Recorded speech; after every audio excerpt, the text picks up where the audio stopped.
Hello, my friends, from a parking lot in Jackson, Wyoming. Today I thought I'd do something, because I get asked this frequently, how I plan my travel.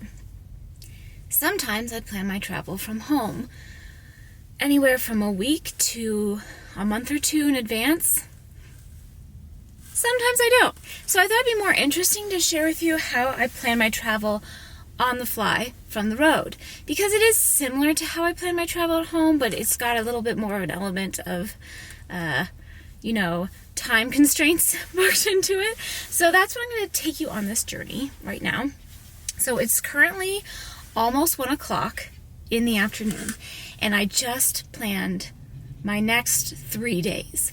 And I'm going to put planned in quotation marks because 2 of the nights are first come first serve parking spaces, and it's highly dependent on whether or not I get a space. But they're in areas where there are other camping options, and I feel confident I'd be able to find something within a 30 to 60 minute drive of where that place is.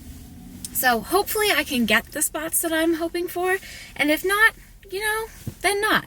And we'll pivot from there, and I'll show you how I pivot. So here's how it starts. I'm just leaving Jackson Hole. I spent the last 2 nights in the Grand Teton National Park, if you saw that video. Lovely. Last night I was at Jenny Lake Lodge. Still no plan last night. And then this morning I noticed that the waiter at breakfast, he had his name tags where he was from Idaho, which is where I was planning on heading today. And having never been there and having absolutely no clue about where I'm going or what I'm doing, I did ask so I did like a scenic river float with a company a couple days ago while I was staying actually in Jackson. And I had asked the guide, who is also living in Idaho but not an Idaho native, he's only been there for about a year. I asked him for some tips, and I made a little note in my notes app about what the suggestions he said. And he had said City of Rocks, Craters of the Mountain, and Sawtooth Mountains.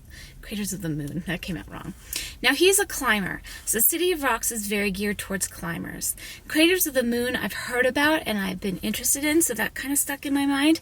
And it's only also, let's look it up. From here, it says 3 hours, 12 minutes. I always add 15 to 30 minutes on, just in case I need to stop or anything. That's pretty short, and I have a full tank of gas, so maybe not. So let's say 3.5 hour drive. And that's pretty easy for me to do in this afternoon, and hopefully still manage to snag one of the first come first serve campsites.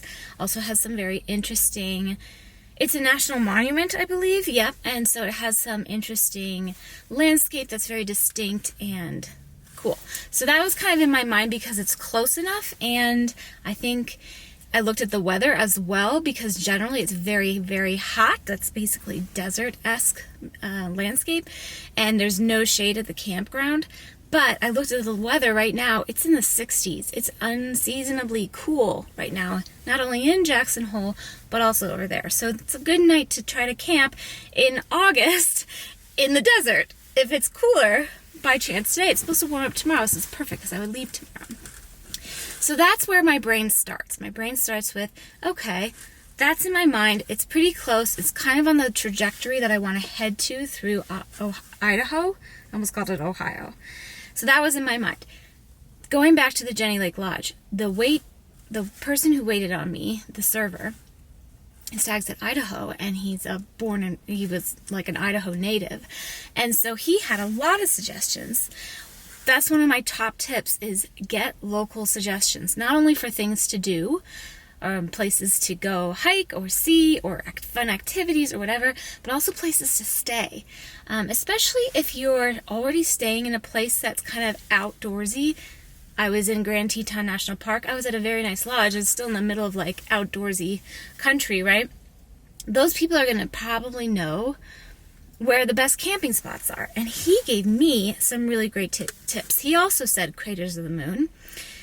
He said definitely go to the Sawtooth Mountains, but they're vast. It's a vast range. And he designated a couple spots, the Lost River Range and the Red Fish Lake. And I looked at the Red Fish Lake, and that looks right up my alley. So I kind of marked that as a possibility for not tonight and not tomorrow night, because tonight would be Craters of the Moon. Tomorrow night I'm going to stop somewhere in between that I've been wanting to go for a while, and then This is further, I think it's a little further north and a little further west. That Redfish Lake, also first come, first serve camping. So I'm thinking about that for not tomorrow night, but the night after. So tonight's Tuesday, Craters of the Moon. Wednesday, we'll talk about them in a second. Thursday, Redfish Lake.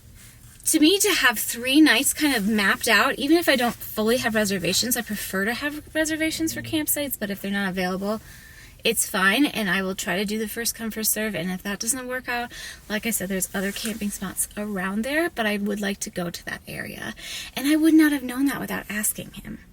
He also told me about a couple of other spots that are more South Idaho, but I think it just doesn't make sense for my trajectory for this particular trip. But I made this list, and it's possible I'll come back and hit those at another point in time in the future.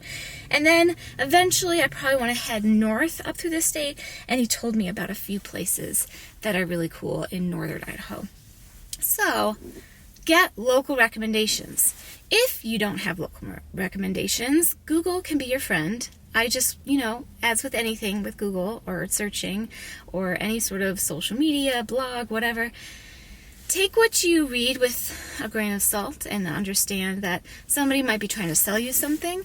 I think you can probably figure that out. I think it's pretty transparent to figure out when somebody's trying to sell you something versus somebody just giving their actual genuine opinions of a place. But many a time I've Googled and looked at personal blogs and reviews. I love looking at user reviews of places, especially.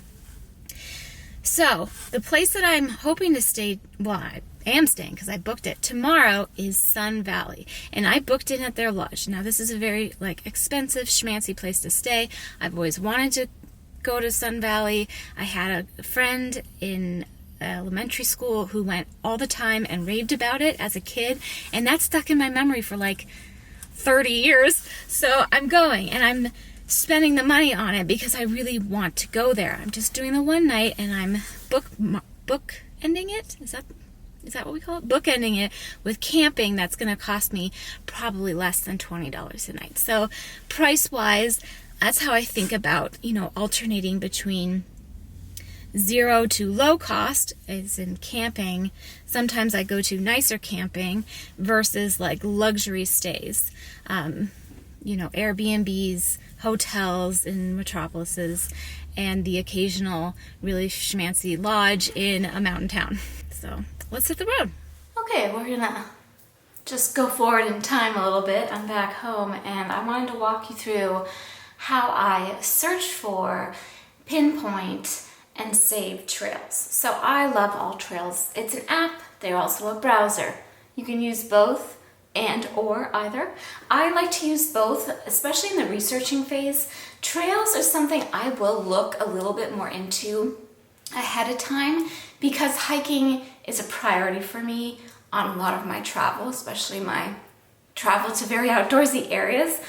So I will do some initial research. Now, I like starting with the browser, and this is less on the go and more kind of a little bit in advance. It could be even just a day in advance, but if I have access, I will look on the browser because I like the way that the browser, when you search an area, so I'll just type in say Craters of the Moon, and it'll pop up this page and it says things like, here's a little bit of information about hiking in this area and the possible elevation gains, and it gives you just a general map with little pinpoints of different trails, and then it'll show you their best rated trails from that area. And the rating system is really important, and I'll come back to that because it's all user reviews. It's rated by people who are hiking, not necessarily anybody affiliated with All Trails or the area or anything like that. So I'll start there. I'll kind of read through all of that. And then, let's say when I want to go to Sawtooth National Recreation Area. This is a huge area, huge wilderness.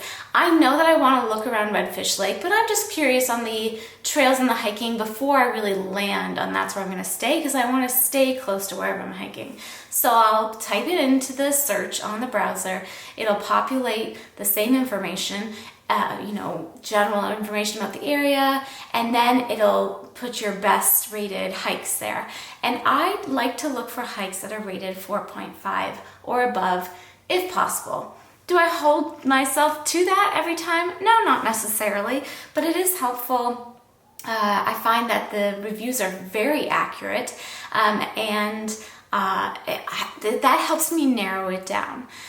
So once I've narrowed it down, I'll save it to a collection with the app and on the browser if you make an account. And you can make an account for free. I choose to pay for the premium version of it because it allows me to have clearer downloads that are available for offline viewing. And to me, that's a feature that I very much value as a solo hiker especially.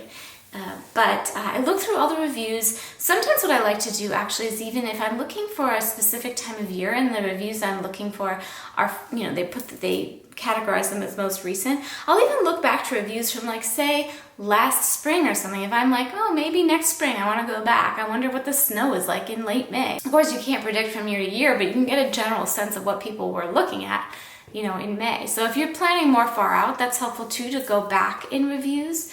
Not all hikes available, all trails available will have substantial reviews, but a lot of the best rated ones will. And they'll also give you tips on local wildlife. This is how I knew about all the bears that were around around Jenny Lake and Grand Teton. So I knew that going in, that was a possibility that I would come across bears. So just to be better prepared for that. And also, like, conditions. When I hiked my first 14er out in Colorado near Leadville, I knew that I would be okay with microspikes, and I didn't need anything more substantial in terms of gear than that. So those sorts of things are a way that I start with looking at trails on the browser. I will also sometimes just cross-reference by Googling for blogs of people who have blogs from an area. Now, those I take a little bit more with a grain of salt, because sometimes they are associated with like local travel industry or whatever, but generally you can get a pretty good sense of what the most popular trails are and the best time of year to access them, and the best times of day to access them depending on crowds. So if you want less crowds, what times to go, if you want to be around more people, when to go, that sort of thing. And when I settle on trails I really like, that's kind of more of a determining factor of where I will camp or stay than anything else, if I'm being honest. But again, that's a priority for me. It might not be for you. I did just want to take you into the app really quickly because I really like the app. It's obviously the most accessible thing to me on the road and on the go, and especially when I'm on the trail. Like I said, I do have the premium account that I pay for. When you open the app, it takes you to where you are locally because it's connected to GPS. So it knows your location. You have to, allow for location services. I do for when the app is on, so it links up for me. And you can see a map of nearby things. When you're searching for something, there's the very convenient search bar at the top. And let's see, I want to put the Sawtooth National Recreation in. And you can see it populates all of those trails, a lot of which we saw on the web browser. But this, it doesn't give you like the best of, but you can still put things in hierarchy by like trail reviews, or like, since I've already kind of narrowed down what area, I knew I wanted to be in the Redfish Lake area. So I just zoom in a little bit more on that. Here you can see Redfish Lake, and then it's giving me 15 trails just in that area. And since I know I want to leave from a trailhead around there, well, then I'll look through and I'll kind of look at reviews and how hard they're rated, like the difficulty and the length. And depending on what appeals to me, what sounds like it would be fitting for me in that time, I will save it to a collection. So here you can see this is the trail I did when I was in Sawtooth, and it's the Bench Lakes Trail, which I highly recommend. It was fun. So you can see the little collection button there. I have it in my list of trails, and I organized them by state and or area when it comes to Canada. I think I have Italy in here too. Yeah, Dolomites. But that's just how I've organized them based on my travels and preferences. But you can make a list depending on if it's for a specific trip that goes across different areas or different states or even different countries. Like, you can organize it however you want. Create new lists, you add it to your collection. And then once I have at least narrowed it down to the trails that I'm most likely to do, I will download them. So here you can see this little download button. It just downloads it right away. This is a new phone, so it should have been downloaded to my phone, but it wasn't.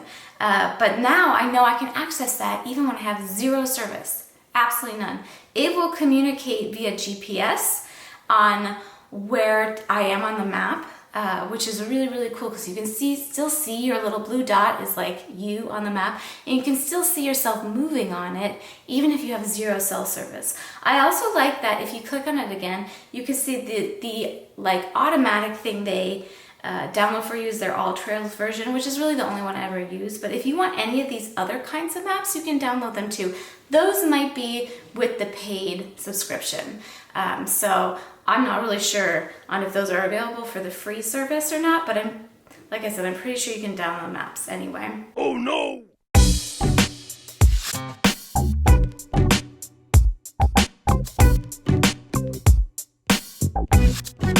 But I love this because it's really helpful even, I would say, when you are in the area, and when I was in this area after my hike, I really wanted to go down to the lodge and the visitor center and see all of that stuff, but I wasn't really quite sure and I had 0 service there. Well, I had the map downloaded, so I could still see my little self on the map even when I was off trail. And so I was able to find the other little trail that took me down to the visitor center where I got my sticker, and then down to the lake so where I could hang out for a little bit after the hike, and then back up to where my car was in the parking lot. So that's a really nice kind of like a bonus thing of having your maps downloaded. I always recommend downloading your maps regardless of what kind of cell service you think is available to you on any hike, with people or solo. I just think it's a really good thing to get in the practice of doing. Just, you never know. It will even give you coordinates of where you are in the event of emergency. If you need to send that information to somebody and you don't have a GPS watch or something else that can send exact coordinates, this will give you exact coordinates of where you are, GPS coordinates, which is also very handy in an emergency situation.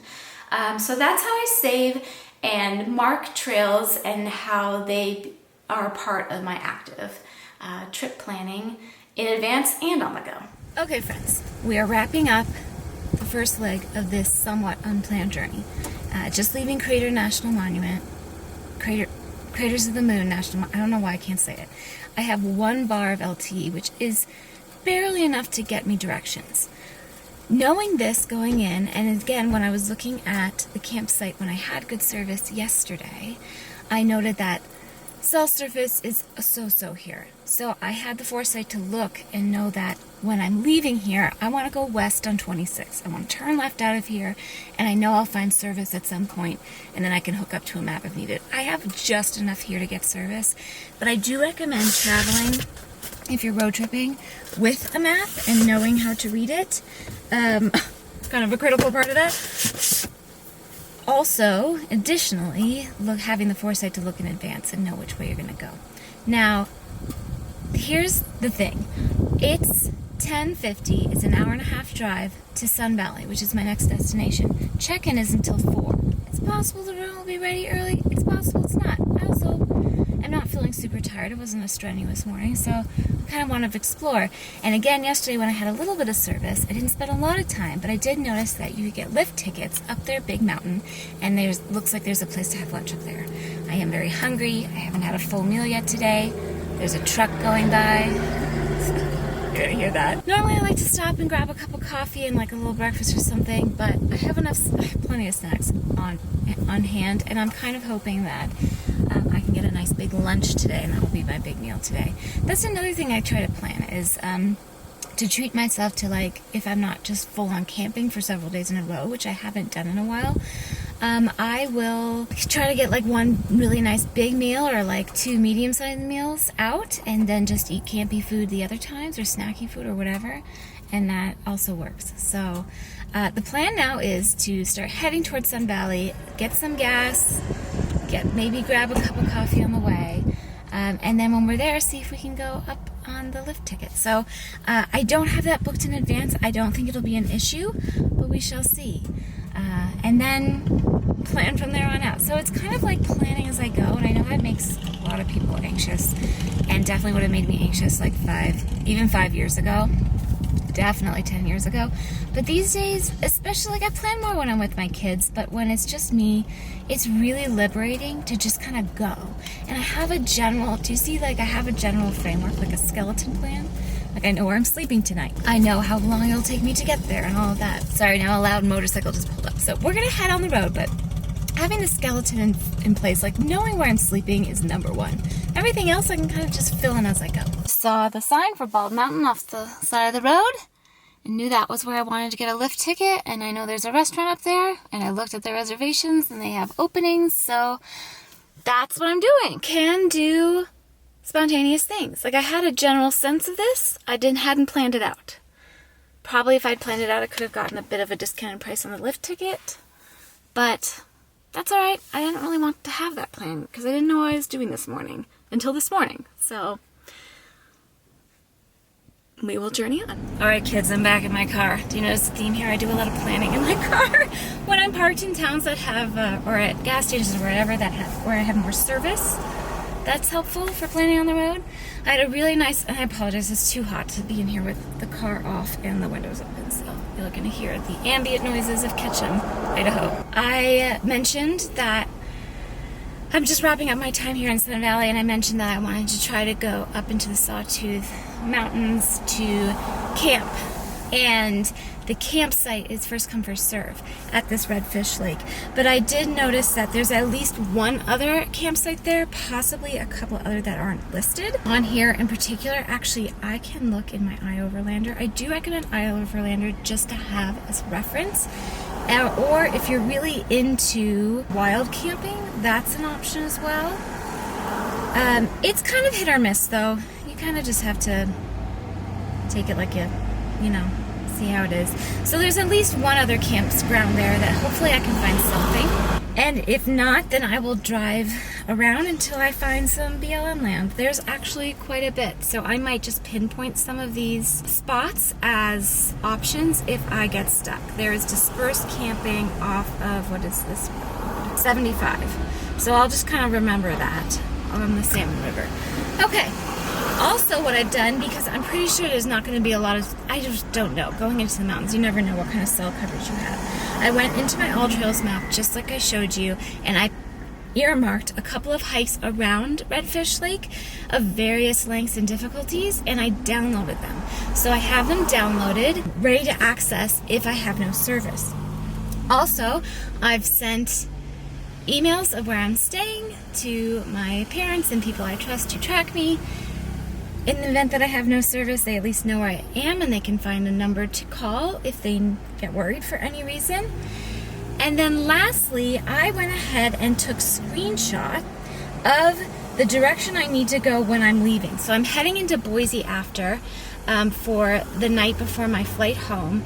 So I just took, this is a screenshot I just took so I know how to get out of, in case there's no service, what direction I have to go. I have to turn left on 75 and then left on 21, and I'm pretty sure 21, I'm on that for long enough until I get service, I'm guessing. So that'll at least get me out of the mountains and onto main roads where I can hook up to the GPS again to get me to my Airbnb for tomorrow. I did book a flight home and an Airbnb for tomorrow as well, and I'm going to talk to you a little bit about how I do that on the fly as well. So now I'm heading out. It's early enough, it's like 12:20 that, and it's like a little bit over an hour drive that I feel like I have a good chance of getting a campsite. Usually about 2 o'clock is a sweet spot for when campsites turn over. And if not, then we'll just play it by ear, and I'll take you along with that journey if we don't get a spot. But here's to hope. All right, to the mountains we go. Redfish Lake has like half a dozen campgrounds, all first come, first serve as far as I can tell. All full, like super full. Full. I did manage to find somebody who looked official. I think he was a ranger. And I asked for recommendations. And he said, oh, well, there's dispersed camping just up the road here. I was like, all right, I'll try my luck with that, and if not, we'll just keep looking. And I got lucky, so here we are. So just like the sign said, if it has this sign on the fire ring, then it's allowable spot, free of charge. Hi, it's Jen of current day again, or in the future, depending on timey-wimey. Anyway, hi. So I never had a chance to finish filming on the go about how I find an Airbnb and decide on where I'm flying out of, where I'm leaving my car, that sort of thing. So I thought I would wrap up with that here with you now. So oftentimes it is a very special, unique Airbnb, place or like a lodge or a hotel or something very specific that I want to stay at, I will do that more in advance. But for instance, with when I went to Sun Valley Lodge, I think I booked that like 2 days in advance because I wasn't really sure before then. Sorry about the sun there, it just got really intense. I think I just lucked out with somebody canceling because I know that they tend to be booked up more in advance of that. So if that is something you're really looking forward to or interested in, I would look more in advance than me. But again, I was flexible enough being traveling and on the go and just having basically a place to sleep in my vehicle on the road. I wasn't that concerned. Like if I didn't get it, I would find something else to do or somewhere else to go. It's not a problem. I do, especially at the end of a longer trip like this one was, where I was gone for a whole week, or at the end of a trip where it's mostly in the summer when I have like sweaty clothes and stuff, I like to find an Airbnb with a laundry machine and a kitchen so I can really do a full clean out and clean up of my things. I'll bring in my cooler and I'll clean that out, and I'll use up any of my remaining food, and I'll do laundry. I'll clean my sheets in my car and my bedding and stuff, and any of the blankets and pillowcases and things that need cleaning. So it's nice to have like a home environment to do that. Is it necessary? No. You can visit a laundromat, or many hotels have laundry services available. I just like having a house, especially if I can like pull the car up right next to it and I don't have to go far with all of that stuff. If that makes sense, right? We don't have to lug it so far. So those sorts of Airbnbs, I don't really feel so pressed to find too far in advance if they're not like a special unique stay. Like that's the point of me going to that place, which sometimes it is. For this kind of trip, it's not. And for most of the time when I'm traveling in this way, it's not. So what I will do is I will just look, pull up the app and look in the area for whatever's available. Again, here I'll do another screen share for you. In the Airbnb app, you don't have to pay for the app. It's free to use. There's something called wish list, and this is where I will save Airbnbs. Again, I organize them by state because that just makes sense to me for the way I do things. That's where I'll save things where like something pops up, like either in a YouTube video or a blog or on Instagram or something. I see somebody talk about an Airbnb that I think is interesting. I'll save it here for future reference. And that's more of the Airbnbs where I'm like going to that destination mainly to stay in that unique place because it appeals to me in whatever way. But for just going on the go, I'll just search for an area. They have a very comprehensive search. So in this particular case, I was looking for Boise, Idaho. This was, a couple months ago now, but let's say I was going in a couple of days. Let's say I wanted to be there Wednesday to Thursday, just one night, and it's just me. And you can specify if you're bringing an animal too. I highly recommend that if you're traveling with a pet, because that will weed out all the ones that don't allow pets or children or whatever. Search. And it again just populates a list of things, and then I might look for something that's like closer to the airport or wherever, or if I'm spending some time in Boise, closer to a place that I really want to visit. In this case, I'm pretty sure I stayed in the West End because it looked like a really quaint neighborhood, and it was close to like walking distance to restaurants and things, which is fun to do sometimes. So I'll just look at reviews. Like this particular home in Boise has 5 stars. It's a pretty good price, and it's got way more space than I need, but for that price and for those reviews, I would be interested in looking at it. So I will always, first and foremost, again, go down to the reviews. Where are they? Oh, here they are. And I will not only look at the first 5, I'll probably look at least at the first dozen. And that will give me a pretty good sense of right now what shape the place is in and what kind of people you're dealing with in terms of hosts. Also, you have to be a little bit careful with Airbnb, especially recently. I feel like there's so many more hidden costs. They've made it now so that you can see more of the total cost when you're searching. I still don't believe it. Even if I'm not sure I'm going to book this, I'll click on the reserve button so I can see all of the fees. I won't send it all the way through, but if you click on the reserve button and, you know, just not book it just yet, then you can see all the fees. So whereas this place is listed as only $99 a night, it also has a $75 cleaning fee, a $25 service fee, and $23 in taxes. So it actually brings it up to $221 a night. And this is the most accurate price info you're gonna get, unless, because it all has to come, they have to list everything here before you click on the confirm and pay. Okay, so definitely I would recommend looking at that, because that can make a big difference. But again, let's say I like this place and I want to save it. There's this little heart at the top right, and then I'll put it into my Idaho wish list to save it for either I'm going to book it, or I'm going to go back and look at other things, or it's for a future upcoming trip. I'm not actually going to save that, but that's how I do that. And again, if you're looking for something specific, that is like if I really, really want to have a washer dryer, say, if you go into this, the top little button that has the little lines with the circles on it, it's basically just the little icon for filters. You can filter in not only price, but type of place, like if you want the entire house, just a room, a shared room, how many bedrooms, how many beds, how many bathrooms, type of dwelling, and then amenities. I'm always gonna want parking, I'm always gonna want a washer dryer and parking. So that, you can already see it took it down from 10 days to 8. But now I can see, and then when I'm in the listing itself, I will, before I even read about the listing and look very closely at the map even, I will look at the amenities and just confirm that it has the washer dryer. And then I'll look more into like pictures and stuff to see if they show where the parking is. Oh, that looks like a very nice bathtub. I like it already. This is a huge house. This would be way too much space for me. Pictures can be very helpful, but they can also be very deceiving, so I wouldn't rely fully on those. I always like to read the host's synopsis of the place, like what they say, and also what they say about the area.